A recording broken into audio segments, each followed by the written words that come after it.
ቼልሲ ከአርሰናል በስታንፎርድ ብሪጅ። ይሄ የለንደን ደርቢ ብቻ አይደለም።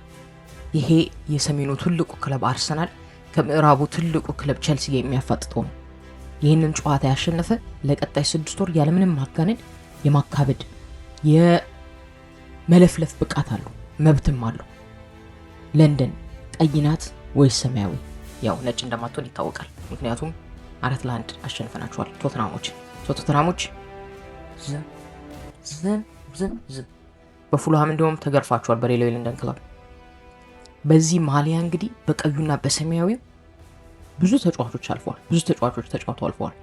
ከአርሰናል በኩል እንደ ቪየራ፣ በርካምፕ፣ ሄንሪ፣ ኢያን ራይት፣ ቶኒ አዳምስ፣ ኦባሚያንግ፣ ላካዜት፣ ቫን ፐርሲ፣ ፋብሪጋስ።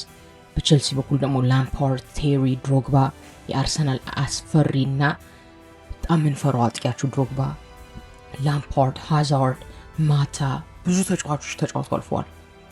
ይህ በጣም የለንደን ትልቁ ጨዋታ ነው። የምር ነው የምላችሁ። ብዙ ሰዎች አርሰናል ከቶተንሃም ይላሉ፣ ግን ቶተንሃም ከአርሰናል በጣም ያነሰ ስለሆነ ሌላው ከቶተንሃም ትንሽ ከፍ ያለ ግን ከአርሰናል ዝቅ ያለ ቡድን ያስፈልጓል። ይሄ ደግሞ ቼልሲ ነው። ቼልሲዎች የምር እናንተ ከአርሰናል ትንሽ አነስ ትላላችሁ። ትንሽ ተረጋጉ። ሲቀጥል ይህ ጨዋታ በጣም የሚገርሙ ጊዜያቶችን አይተናል። 2002 ላይ አርሰናል ኤፍኤ ካፕ ካርዲፍ ላይ ያነሳበት ቼልሲን አሸንፎ 2007 ላይ ደግሞ ቼልሲዎች በሊግ ካፕ ፋይናል አርሰናልን አሸንፎ ህፃናቶቹ ከሌጀንደሪ ተጫዋቾች የተባለ አርሰናል ተጫዋቾችን ህፃናት ብሎ የጠሯቸው ጊዜ ማለት ነው። አሳፋሪ። 2019 ላይ ደግሞ በጣም እስካሁን ድረስ ሳስበው በጣም የሚያበሳጨኝ ጨዋታ 2019 ዩሮፓ ሊግ ፋይናል 4-1 ያሸነፉን ጨዋታ በጣም ያናድድ ነበር። ከዛ ደግሞ 2022 ኦባሚያንግ ኮቪድ ሰዓት ላይ ሁላችንም ተጨንቀን ተደብረን በነበረበት ሰዓት ላይ ቤታችን ዘግተን ቁጭ ብለን በነበረበት ሰዓት ላይ 1-0 ከመምራት ገልብጦ 2-1 እናሸንፍ ያደረገን ጨዋታ ትዝ ይለኛል። ለመጨረሻ ጊዜ ቼልሲ አርሰናል ያሸነፈው 2021 ላይ ነው። ይህን ስታስቡት እንግዲህ ነሐሴ 2021 ላይ ያሸነፉ 2-0 ሉካኩ እና ጄምስ አስገብተው ማለት ነው። ከዛ ጨዋታ በኋላ 4 ዓመት ሙሉ ቼልሲ አርሰናልን አሸንፎት አያውቅም። 7 ጊዜ ተጫውተዋል። ከ7ቱ አርሰናል 5ቱን አሸንፏል፣ 2ቱን አቻ ነው የጨረሱት። ይህ ምንድን ነው የሚያሳየው ብትሉት ያለፉትን 4 ዓመታት ለንደን ቀይ እንደነበረች ነው። ቼልሲዎች እስከምታሸንፉ ድረስ እባካችሁ አትለፍልፉ።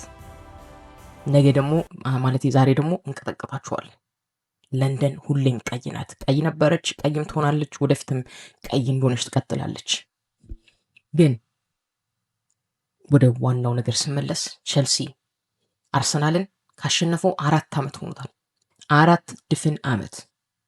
ይህ ዘንድሮም ይቀጥላል። 5፣ 6፣ 7 እያልን እስከ 10 የምናደርሰው ይሆናል። ቼልሲዎች እናንተ አርሰናል ስታሸንፉ ሉካኩ ተጫዋቻችሁ ነበር። ከዛ በኋላ ሉካኩ ለ3 ቡድን ተጫውቷል። ኢንተር ሚላን፣ ሮማ፣ ናፖሊ 3 ቡድኖች። ጆርጂኒዮ ተጫዋቻችሁ ነበር። ከዛ በኋላ ጆርጂኒዮ ለ2 ክለቦች ተጫውቷል። አንደኛው አርሰናል የኛው ክለብ ነው፣ ሁለተኛው ፍላሚንጎ ነው። ካይ ሃቨርትስ የእናንተ ተጫዋች ከመሆኑ በፊት ለጀርመን ቡድን ይጫወት ነበረ። ከባየር ሊቨርኩሰን እናንተ ጋር መጣ፣ ከእናንተ ወደ አርሰናል መጣ። በዚህ 4 ዓመት ውስጥ እናንተ አርሰናል ማሸነፍ አልቻላችሁም። ከፍተኛ በጣም የተጠጋችሁ የነበረው 2022-23 ላይ ይመስለኛል። 2022-23 ወይ 23-24 ላይ 2-0 እየመራችሁን ራይስ እና ቾርሳርድ አግብተው 2 እኩል የጨረስነው ጨዋታ። ራይስ የሚገርም ኳስ የበረኛችሁን ጥፋት አመቻችቶ ያገባት ኳስ ማለት ነው። እና አንድ ነገር የምነግራችሁ ቼልሲዎች አታሸንፉንም፣ አብራችሁ አርፋችሁ ቁጭ በሉ። ግን በጣም አንድ አስደሳች ዜና ደግሞ ለአርሰናል ደጋፊዎች ደግሞ ጊዮከርስ እና ሃቨርትስ የመሰለፍ እድል አላቸው። ቾርሳርድን በጉዳት ለተወሰነ ጊዜ ያጠነዋል፣ ግን ጊዮከርስ እና ሃቨርትስ የመሰለፍ እድል አላቸው። ሃቨርትስ ወንድሜ 5-0 ስናሸንፋቸው ያገባውን ኳስ ይደግመዋል ብዬ አስባለሁ ከገባ።